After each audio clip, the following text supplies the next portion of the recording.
Assalamualaikum warahmatullahi wabarakatuh.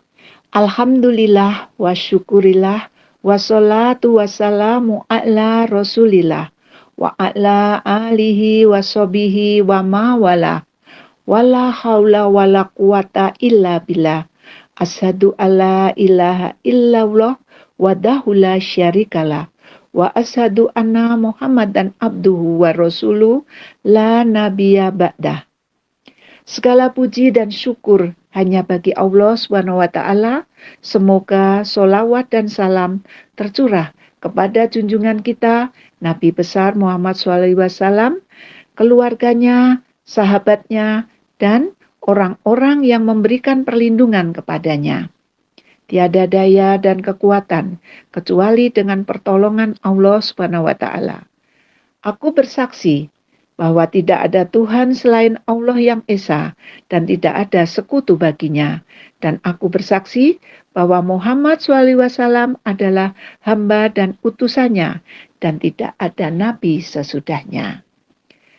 Para pendengar Sirah Nabawiyah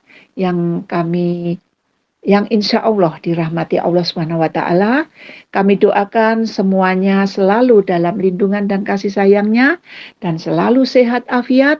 Dan jangan lupa dalam pandemi ini kita jangan lupa selalu ikuti prokes yang sudah dianjurkan oleh pemerintah. Hari ini Sirah Nabawiyah sudah masuk di bagian 107.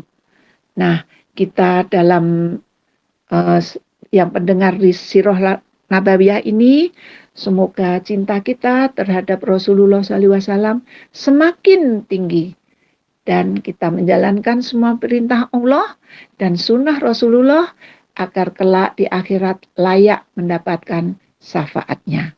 Amin ya robbal alamin. Kita mulai.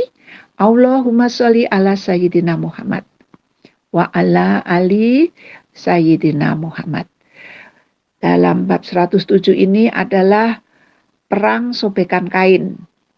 Rasulullah SAW menyerahkan kepemimpinan Madinah kepada Abu Dzar Al-Ghifari. Kemudian beliau berangkat bersama pasukannya secara diam-diam. Tujuannya menyergap musuh sebelum mereka sempat mempersiapkan diri. Abu Musa Al-Asy'ari menceritakan perang itu. Waktu itu, setiap 6 orang dari kami bergantian menaiki seekor unta. Kemudian telapak kaki pecah-pecah. Telapak kaki saya sendiri pecah dan kuku-kukunya copot. Astagfirullah ya Allah. Waktu itu kami membalut kaki-kaki kami dengan sobekan kain. Karena itu aku menyebut peperangan ini dengan Zatur Riko atau sobekan kain.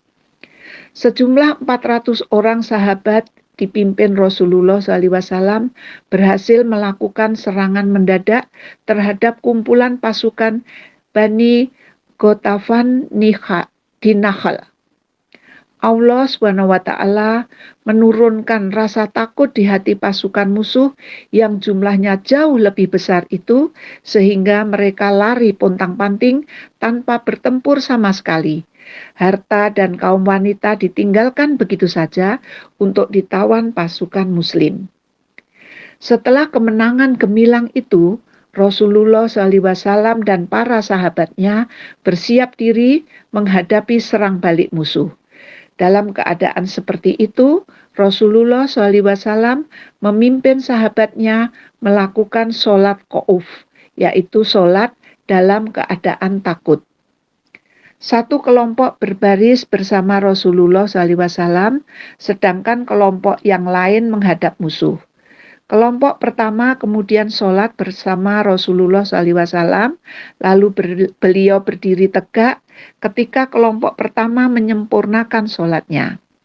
Setelah itu, kelompok pertama tadi mundur dan berbaris menghadapi musuh, sedangkan kelompok kedua maju dan Rasulullah SAW mengimami mereka meneruskan sholatnya yang belum selesai. Kemudian Rasulullah SAW duduk sementara mereka menyempurnakan sholat. Kemudian mereka mengikuti Rasulullah SAW. Dalam pertempuran ini, 2 orang sahabat, satu dari Muhajirin dan satu dari Ansor mendapat giliran jaga malam. Sedangkan saudara-saudara mereka yang lain beristirahat. Sahabat Muhajirin melakukan sholat malam dan terkena panah musuh. Tetapi dicabutnya panah itu dengan tenang dan meneruskan sholatnya. Demikian sampai 3 kali. Ketika sahabat Ansor itu mengetahuinya, dia bertanya, "Mengapa kamu tidak memberitahu aku? Engkau sedang membaca satu surat, dan aku tidak ingin memutuskannya," jawab sahabat Muhajirin. Sifat pengecut tidak akan kita temukan dalam kisah Rasulullah SAW dan para sahabatnya. Jika menjadi pengecut, ilmu kita akan padam. Orang lain, bahkan diri sendiri, tidak akan mendapat manfaatnya. Orang pengecut, pekerjaannya akan sia-sia. Duduknya di bawah, tidak berani di atas.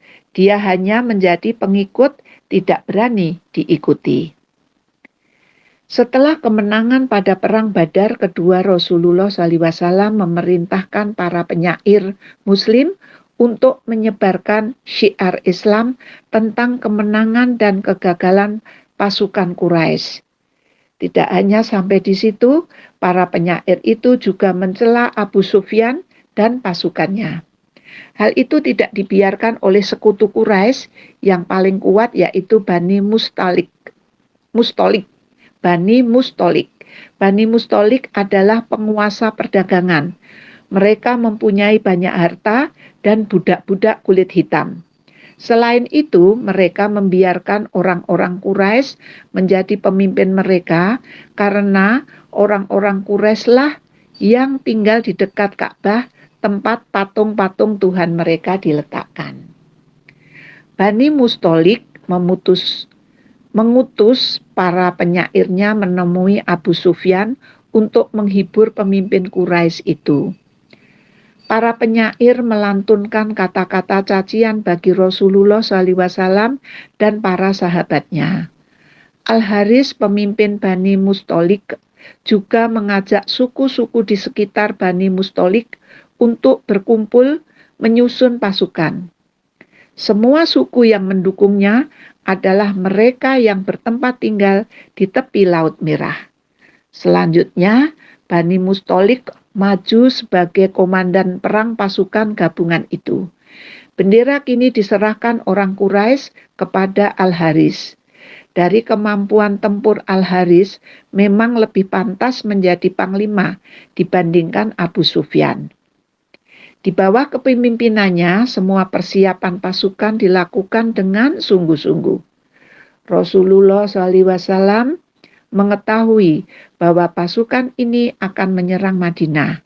Maka Rasulullah SAW pergi meninjau wilayah musuh untuk mengetahui tempat terbaik bagi kaum muslimin apabila harus bertempur. Setelah mengadakan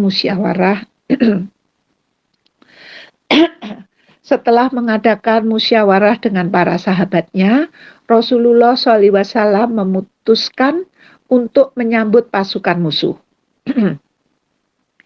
Yang menakjubkan adalah acara Rasulullah SAW menjinakkan hati Abdullah bin Ubay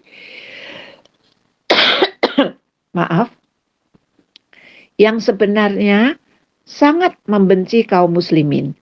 Abdullah bin Ubay ditugasi pemimpin pasukan Ansor dari suku Khazraj.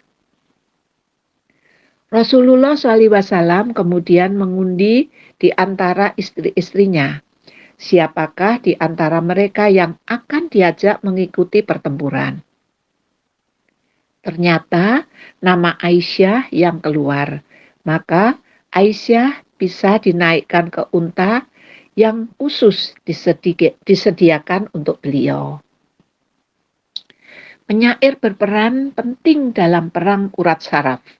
Rasulullah SAW pernah berkata kepada Hasan bin Thabit, seorang penyair, Wahai Hasan, engkau berjuang melawan orang kafir dan Jibril selalu bersamamu.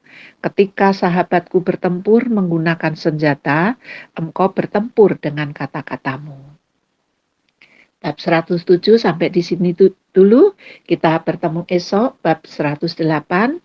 Mudah-mudahan semua yang mendengarkan Sirah Nabawiyah akan lebih mencintai baginda Rasulullah SAW.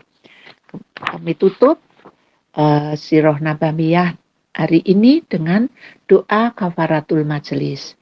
Subhanakallahumma wa bihamdik asyhadu alla ilaha illa anta astaghfiruka wa atubu ilahi. Billahi taufik wal hidayah. Wassalamualaikum warahmatullahi wabarakatuh.